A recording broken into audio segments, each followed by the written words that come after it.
रवा कैसन बानी? बढ़िया बाबा, अपन सुनाई। बस फिल्म के ट्रेलर आयल बस, शादी मुबारक काले सर के म्यूजिक बस से, तो सर के हमारी साथ तरफ से हुए लाइव में। शुभकामना आपको और आपके पूरी टीम को, और SRK म्यूजिक तो हमारा परिवार ही है। ऐसे ही छाए रहिए बाबा, एकदम हिला के रख दीजिए। अरे शादी मुबारक हो आपको। और भाभी को मेरा 26 तारीख के प्रणाम, हाँ गाना release भाभी को भी मेरा प्रणाम बोलिएगा। ना माने, ना माने लाइव में। ये बताइए, ब्राह्मण कुल के आदमी के हमनी के केतनो केतनो बड़ो काहे ना हो जाइए, लेकिन ब्राह्मण कुल के आदमी हमेशा हमने हमने हमने के बाकी बात फोन पे कह ली, फोन कर तनी लाइव कर लगा।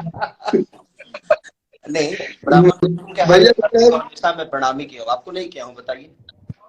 नहीं नहीं, आप हमेशा प्यार देते हैं और ये प्यार बना रहे, और क्या चाहिए? पैसा रुपया लोग ना देखेला, प्यारे मोहब्बत देखेला। और हमने के एक परिवार बने जा और एक साथ रहे के बाद परिवार में छोट मोट कुछ ना कुछ होत रहेला तो चलेला। हाँ, तो ये पर ज्यादा फोकस ना कर जाला, हम पर फोकस कर जाला। ये सब चीज तो होते रह, कहा ना होला राजनीति में। भाभी टानी के बाद मिले। मतलब फिल्म के बारे में बोली ना भैया, अच्छा लगी। का कही कि इया के परिणाम बोल दे हमार, हम बबे नु कहले रे के। फिल्म के बारे में बोली महाराज, क्या विचार बना?